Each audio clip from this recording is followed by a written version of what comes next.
Shalom, shalom. HALALYAM, YAHAWAH, BAHASHAM, BAHASHAM, QADASH. Double honors to the elders and apostles, the great MILLSTONE, and teacher them well.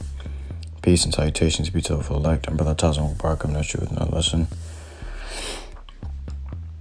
Coming at you from the Prophets in Babylon camp here in Tampa, Florida. This one's going to be a quick hit. Going into over righteousness.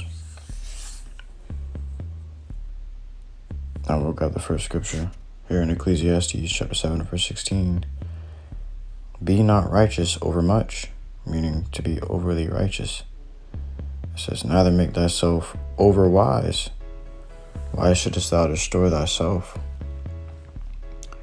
Alright, so don't try to make yourself over wise, or don't try to be over righteous. Try to keep everything to the T, trying to keep all the laws. It ain't gonna happen. That's why we're in a grace period, because the Lord knew that we weren't going to be able to be perfect, especially not in these bodies. You just can't manage it. Neither can these bodies hold too much wisdom, knowledge, and understanding. The things that we do have in these bodies is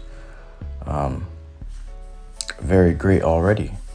And then you seeking more, it's going to, at the end of the day, it's going to end up wearing you down. It says, why shouldest thou destroy thyself? So it'll end up destroying you. You end up getting to know too much, or trying to make yourself overwise, or trying to keep everything to the T. You'll burn out, and you'll end up falling out the truth, man. We got to give things time. Let things process over time. The Lord will reveal to you more and more through time and through experience. As you grow in the truth, more and more is going to be revealed unto you, man. But don't go seeking it out yourself. Trying to obtain all this knowledge, trying to become a human dictionary. It's not going to work, first of all. Second of all, it's going to do so much that you're containing within you. It's going to be hard not to, speak normally. Not to act normally, not to be normally. Around other brothers, you're just going to end up, oh, brother, this and that. Trying to cut a brother up, or trying to tell a brother, hey, you doing too much of this, you doing too much of that.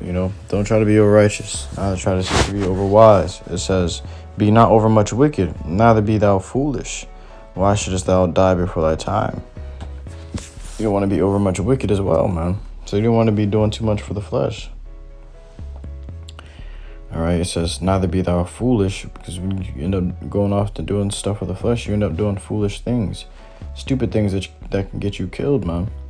It says, why shouldest thou die before thy time? You end up going off against the Lord in the wrong way, offending the Lord the wrong way, rubbing the Lord the wrong way. You take you out the game, man.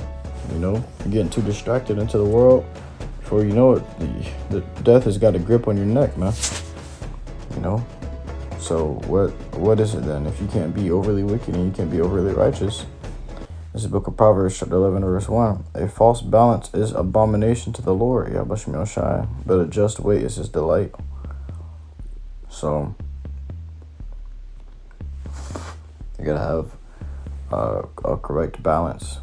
If you have a proper balance in this thing and this truth, you'll find that it's a lot easier, to grow and to do what needs to be done in this truth. You'll grow like a healthy plant or a healthy tree. But if you have no balance, then you're going to be lacking one thing or the other. And it's like a tree or a plant that becomes sick and withereth away before its time. All right. So take heed to these things, man. It's the book of Ecclesiastes, chapter 1, verse 18. For in much wisdom is much grief, and he that increaseth knowledge increaseth sorrow. So you begin to understand all things. The more you increase in your knowledge and wisdom, the more you just realize that you can't save them all. You can't be there for everyone. You can't get out here when you want to get out of here. Because the more you realize how wicked this place is, the more you want to go home, the more you want to get away from it. And the more you start to realize you can't do anything about it until the Lord gives the green light. And it becomes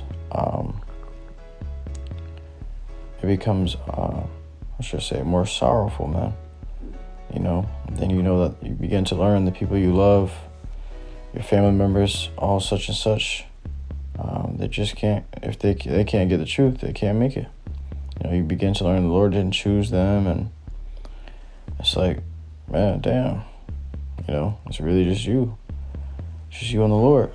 You know, and if you got a brotherhood, that's beautiful as well, because then there's brothers that are with you in this thing, you know. Brothers there to comfort you when you're feeling down.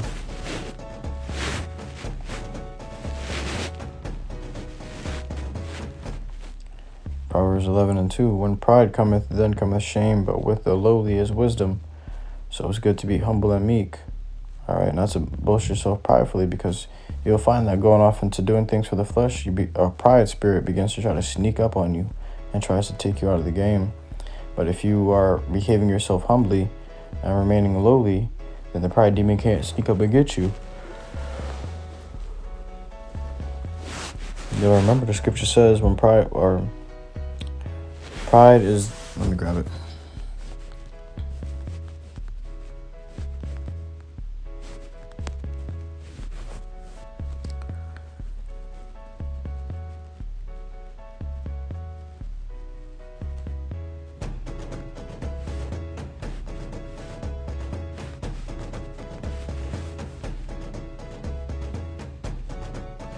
All right, so this is the book Ecclesiasticus, chapter 10 verse 12. The beginning of pride is when one departeth from YAHAWASHI, and his heart is turned away from his maker. All right, so when you depart away from the Lord, YAHAWASHI, you've been overly much wicked. Guess what? That's the beginning of pride. Pride comes in, and that's when the Lord really starts to have it out for you, when you get prideful, because pride is an abomination in the sight of the Lord, man. You know, it says, for pride is the beginning of sin, and he that hath it shall pour out abomination. And therefore the Lord YAHAWASHI brought upon them strange calamities and overthrew them utterly. The Lord will destroy you utterly if you have this prideful demon on you, man. You know, you're going to pour out abomination, and the Lord ain't going to be with you. The Lord going to be against you, if anything, and his anger, his wrath is going to wax hot against you, you know. But, with that, I want to give all glory, honor, praises unto Yahweh, BAHASHAM, BAHASHAM, QADASH. I truly hope this lesson was edifying to your argument. I want to listen to truth and sincerity. So next time, brother, I do say shalom.